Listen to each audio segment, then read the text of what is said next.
Hey, welcome back, and if this is your first time here to the channel, what you're going to find with my videos are a lot of home improvement videos, home DIY. Any video that I produce, well, most of them anyway, are things that the typical homeowner are going to encounter, or it should help you if you own a home, or if you're thinking about buying a home. You know, most of the videos on this channel are things that you will either do one day or will attempt to do one day. It's a really nice spring day. You can hear those motorcycles behind me on the road way back there. And this video is going to be about keeping your house cool in the summer on those really hot days. So if this video appeals to you, I appreciate you hitting that subscribe and that like button and the bell notification icon so you can get notified for future videos. But we're all gonna have a stretch of really hot days this summer, and for many of us, we might not have a cooling situation at home that's optimal. Meaning, you know, I'm sure some of you have experienced a situation where your air conditioner just can't keep up because it's just so hot. You can't get it cool enough. It's still in the 70s, even at night in your house when you're trying to sleep. On those excruciatingly hot days, or maybe your air conditioner's broken temporarily and you haven't had a chance to get it fixed, and now you're dealing with the heat. So what I'm going to talk to you about are a couple of interesting tips that you could implement to help keep your house cooler during these times. And so what you should really do is think about your house as a cooler, in that it needs to be well insulated. And you know, this video is not going to be necessarily about insulating your house, because if you're watching this now because your house is too hot, it's kind of too late to go ahead and insulate the whole house. But if your house needs to be insulated, and if it's not and you have leaks, it's going to melt like the ice inside, or in this case, in your case, warm up what should be a cool home. So I'm going to take you through a few different steps and a few different things you can do to help cool your house on those very hot days, or maybe your air conditioner is low on refrigerant. Whatever it is, your house isn't keeping cool enough. And if you check out some of these steps that I'm going to take you through, and you do each one of them, because collectively they all contribute a little bit to keeping your house cool. So knock as many of these off as you can, and then I think you'll notice a huge difference. Okay, so I'm out here by the air conditioning unit, and this is a pretty old one, right? It's been keeping up, but it's pretty old, and I just want to first point out a couple things that you should look for, and if you're able to do what I should do here, then this will help you as well. You see these main lines coming out? This line's going in, and this line's coming out of the unit. You'll see some spots here where the insulation is missing. Okay, what you want to do is cut the old stuff away and put some new pipe insulation. See that? See here too? Okay, because that's going to help, because what's going to happen is that's going to, you know, heat up. It's supposed to head back into your condenser, helping to keep everything cool, but it's going to get warmed up if it's exposed to the outside like that. Not completely, but it's going to contribute, right? So if you have that situation like we see here, you want to replace the insulation there. Okay, next, this unit is trying to remove the heat from the refrigerant and cool it off a bit. Okay, so what this fan is doing is it's sucking air through these fins that you might see here. Let's see if you can see them in there. Okay, and so as it's sucking the air, all of the refrigerant's going through there, and it's trying to keep it cool, almost like your same thing as your air conditioning unit in your car. Okay, but it needs to be in the optimal situation. So what you don't want is to have things blocking the fins, like plants such as this. This needs to be cut away. Okay, so if you have anything like this, any shrubs or what have you up against your air conditioning unit, you want to cut it back and give it room. Okay, so the one thing that you do see here that's a positive is it's shaded, right? You want to keep this thing cool. So if for some reason yours is sitting right out in the open, in the sun, and you have some really hot days coming up, if there's anything you can do to shade this, maybe you have one of those those you know, party canopies that are portable, right? That you maybe use at a tailgate party. You know, place it over your unit just to shade it. To keep, you want to do everything you can to keep this thing cool. And the other thing is I showed you those fins a couple minutes ago, right? You want to clean them out at least once a year. So you can take a hose and just spray them down.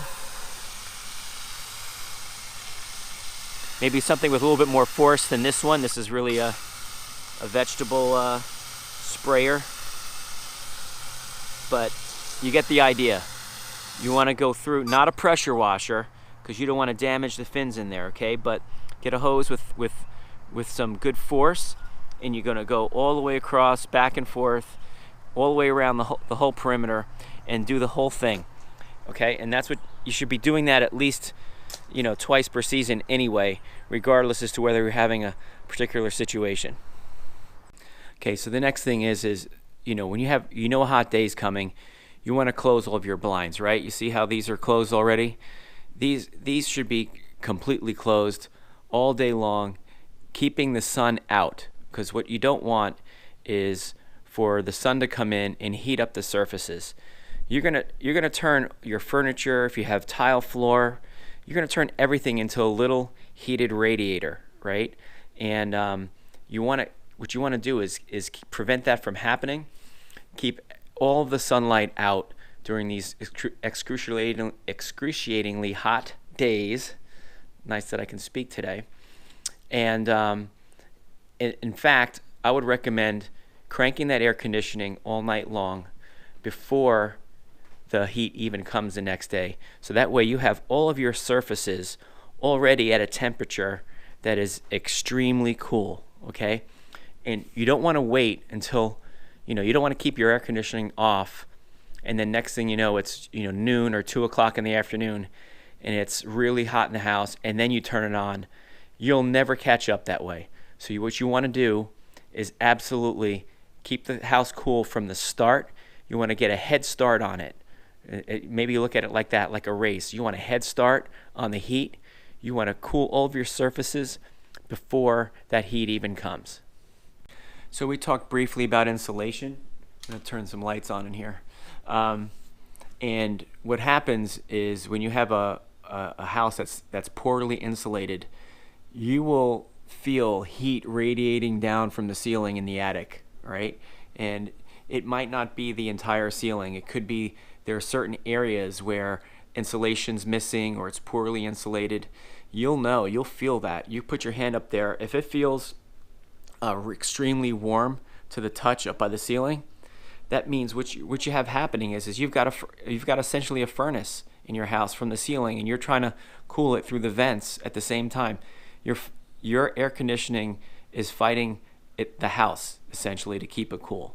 So you know, I'm going to show you something in a second. I did another video on an attic fan that I installed to help keep the attic cool. Okay, so I did a video on, like I just said, I did a video on installing this attic fan. That's going to basically suck all of the heat out of, not all, but a good portion of the heat out of the attic, and that in turn will help keep the rooms below a little bit cooler at the same time. So this may or may not be something you can do in the middle of the summer. I did it, the crazy person up here in the attic, but if you can get ahead of it and install one of these before the summer comes, that's going to help keep the house below that much cooler. Another thing you should do is turn off all unnecessary equipment. Like here, you've got this, you know, the cable box and, you know, a few other things down here. They're all on, right? And they're all got fans and they're heated. It's pretty warm inside here. Same thing goes with your computers, your printers, you know, all of your equipment. Shut them all down. Have nothing on at all unless you actually need it. And then when you do need it, turn it on, use it. But otherwise, keep all the equipment off, because they're essentially like little heaters that are generating unnecessary heat in your house. So the next thing I want to talk about is your air filter that's attached to your furnace or your blower. Okay, so what you see here is a pleated filter, and this does a great job of filtering out everything, but it also does a great job of restricting the airflow. This thing is dirty and needs to be replaced anyway. So that aside, if you have, I believe in the summer, you likely should consider using the standard filters, the ones that are not these pleated ones, because they allow for more airflow. And then on extreme days, you can just forego the filtration and remove the filter altogether to have maximum airflow, so that way you have as much air as possible getting into all of your rooms, either above or below, depending on where your blower is. The other thing I want to show you here is in this situation, there's a return vent that's down here in the basement. Okay, I have it blocked off in the winter, and we're in the spring here, so I'm about ready to remove this, so that way I can get some air from the basement to flow through the unit.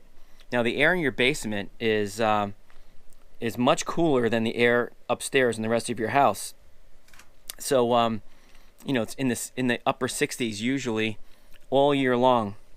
And when you're trying to cool your house, it wouldn't be a bad idea to open up your return vents down by your unit if you have any. If you don't, it might be an idea to install one. That way you're going to get cooler air coming in, which it'll essentially make it easier for the unit to cool the air that's going through the system. So we just talked about opening up a return vent that's by your furnace. This is a vent that's in the ceiling in the basement. You know, a little dirty here, but you see I have it closed off, and that's something that you want to do in the summer. You don't want to be pumping air conditioning down into your basement when you can keep that airflow up above and force it through some vents that are up in the living area. So that's another thing I would recommend also. Like I said, shutting off any vents that are in your basement during the hot summer days. I would also recommend, this is a basement door, keep your basement door open continuously during the hot summer days, because like I said, you've got cool air in the basement, and it'll help you with airflow, getting some of that cool air back upstairs into the living area. So this vent has been cleaned. We actually vacuumed it not too long ago, but many people have vents that are kind of clogged with dust. So even before your summer gets here, I would take a shop vac or your regular vacuum out all of your vents. The other thing I would do is, on an extremely hot day, consider removing the cover completely. Remove the covers will again help you with airflow. Not something you want to do constantly, but in an extreme situation where you just need to get more cool air into the house, that's another thing that you can do, is just remove the vent covers. Okay, back outside now, and the last thing that I would recommend you do is, and this doesn't necessarily help keep the house colder, but it'll make it feel cooler, which is get yourself a dehumidifier. You know, air conditioning units, what they're also doing at the same, in addition to cooling, is they're removing humidity from the air. So what I would recommend you do is get a dehumidifier. It's going to help remove the humidity. It's going to feel cooler than it really is. It'll make, even if you have elevated temperatures, it's going to make it a little bit more bearable in the house. I'm going to do some research on dehumidifiers, and when I find one that I feel is worthy of sharing, I'll put it in the link below. So it's not going to be down there as soon as I release this video, but I'll do some research on it, and I'll when I find one that I feel like I'm comfortable recommending to you, then I'll leave it in the description down below. You can also consider one of those portable air conditioning units. Plug it in almost like a little space heater. I know kids use them in college to help keep their places cool, especially when colleges don't provide dormitories with air conditioning. I know that that's a common thing, but that's another thing you can do. But again, you're just keeping one room cool. Follow the steps that I talked to you about, and it's going to make a huge difference. I really hope that some of these tips helped you. If so, please hit that subscribe and like button on the video, and bell notification icon so you can see when I release another video, which is going to be quite often now. And check back for the next one, hopefully soon. Thanks again for watching, and have a great day.